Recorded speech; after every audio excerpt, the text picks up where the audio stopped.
Hello class, I hope you're having a wonderful day. Today I would like to complete a practice problem from Chapter 1. Remember, Chapter 1 is titled A Physics Toolkit, so it's an algebra review, a graphing review, and dimensional analysis review. So right now I'd like to complete a problem where we graph from a table of data. So here on the left-hand side of the whiteboard, we have resistance in units of ohms. We have values here. And then we have current in units of amps, and we have values. And what we're really looking at right now is a T-chart. And remember from algebra, on a T-chart, we have X values in the left-hand column, Y values in the right-hand column. And we have ordered pairs. We have X1 and Y1. And you would graph these on your coordinate plane. So remember, these are called ordered pairs. So X1, Y1. Then we have X2 and Y2 and so forth. Now on a T-chart, remember that the left-hand column is the X values and the right-hand column is the Y values.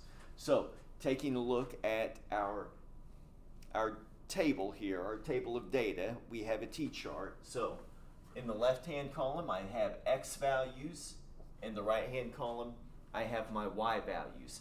And in the left-hand column we have our independent variable. Remember that our independent variable is the variable that is changed or manipulated in the experiment or the equation.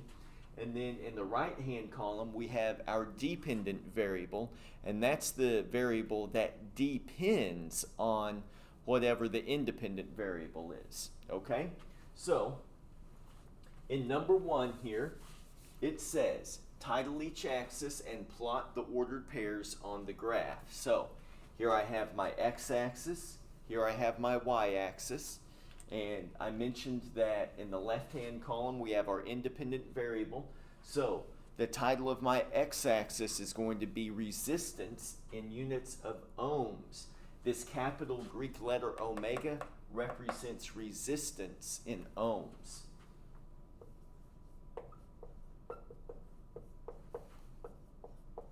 And then capital Greek letter omega, so ohms. And then the right hand column, this is our dependent variable. I have current and I have units of amps. Okay, so before we start just plotting ordered pairs on the board, we have to create a scale on both axes. So our maximum value on the x-axis is 40, and it looks like we are increasing our values by 5. So we're going to start with 0. Our origin here is going to be 0, 0, or 0 ohms, 0 amps.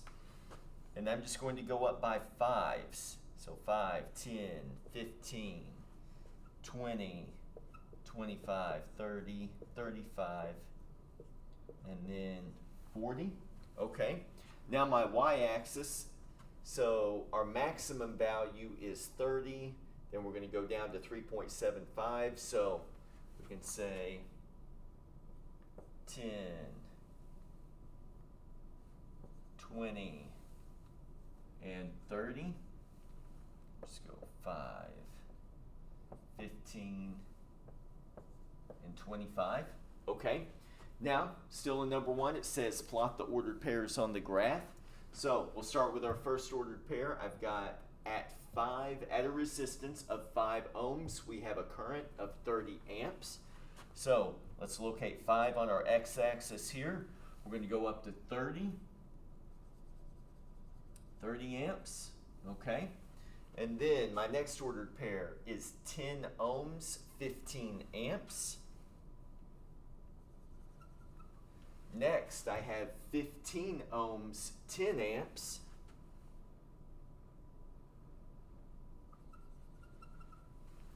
Then I have 20 ohms, 7.5 amps. Next, I have 25 ohms, 6 amps. Now 30 ohms, 5 amps. 35 ohms, 4.286 amps.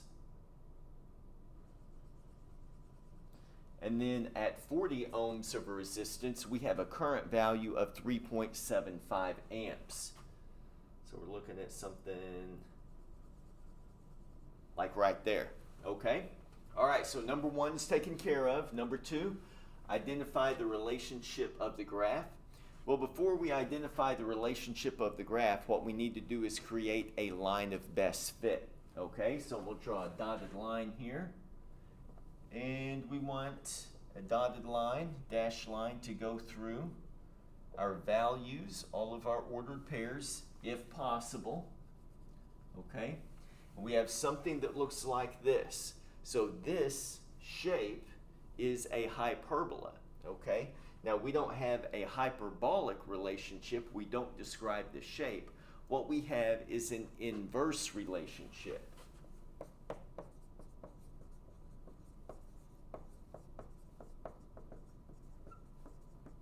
Okay? All right, so once again, we have an inverse relationship, and the shape is a hyperbola, okay? But we don't describe the shape, we're describing the relationship. All right? Number three, identify the independent and dependent variables. Our independent variable is located on our x-axis, and its resistance, and it has units of ohms. So resistance, and I have units of, we can write out ohms, or we can use the capital Greek letter omega. So I'll just do that right there. Then our dependent variable, this is going to be the variable on our y-axis. So our dependent variable is current in units of amps.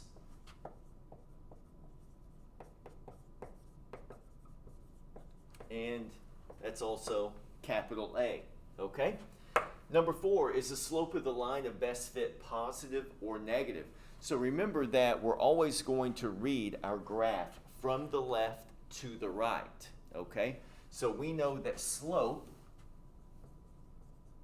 is identified by the change in y divided by the change in x, okay?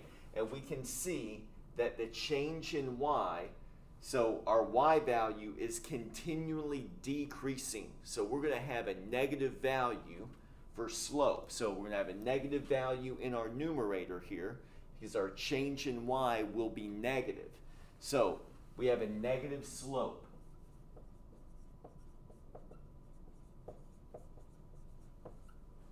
Okay, number five, identify the units of the slope. Well, by definition for slope, you know that's the change in the y value divided by the change in x. So what we need to do is take a look at our units here. So our units for our y value, we're going to look at our y-axis, and our units are amps. So I've got amps divided by the x value, and our units for the x value are ohms. And so our units are amps per ohm. Okay, so identify units of the slope.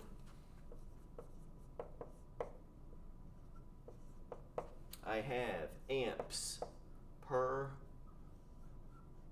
ohm. Okay? Number six, calculate the constant. Okay? Well, what we're going to do here is we know that the standard form here for our inverse relationship is y is equal to a divided by x. And a represents our numerical constant.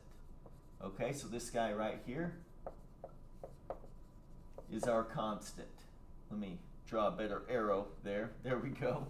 All right, so on the right-hand side of the equal sign in the numerator, right there, a, that is our constant. That's what we need to calculate. Now, what we need to do here is we need to isolate a. How we're going to do that is multiply by x on both sides of the equal sign.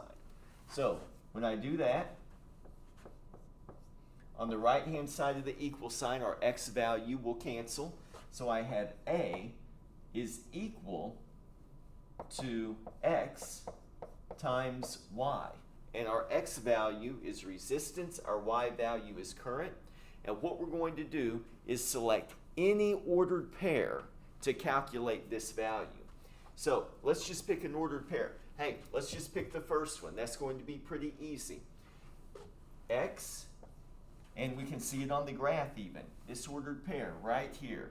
If I identified this is going to be 5 ohms, comma, 30 amps, okay? And we see that on our table. This is our first ordered pair right here. So my X value, 5 ohms, times my Y value, 30 amps. Okay? So 5 times 30 is 150. 150, and then we have ohms times amps. Okay? Well, let's check out another value. All right? So let's do this, our second ordered pair. So I've got 10 ohms and 15 amps. So once again, I have A is equal to X times Y. My X value right here is 10 ohms. And we have 15 amps. Well, 10 ohms times 15 amps is 150 ohm amps. Okay, so look at this, 150, 150. Hey, let's try another one. I've got 15 ohms and 10 amps. And we can easily see if we have A is equal to X times Y, I have 15 ohms times 10 amps. This is going to give me 150 ohms times amps, okay? And so we see this pattern over and over, and so that is our constant. So calculate the constant. Remember that the constant is represented by lowercase a right here, and I wrote constant here. So A is equal to 150 ohms times amps, okay? All right, let's move on. What we're going to do is write an equation for the graph. Okay, let me erase this here. Let me just erase that, okay? So remember that I mentioned earlier that our inverse relationship is going to fit the form of y is equal to A divided by X. Now, we've already calculated the constant here of 150 ohms times amps, but what we need to do is be more descriptive with our variables of y and x. So y, we need to know what that represents. Y is current. So we're going to say current is equal to, what is A? That's our constant. It's 150 ohms times amps. And we're going to divide this by X, but we need to ask ourselves, what is X? Well, X is resistance.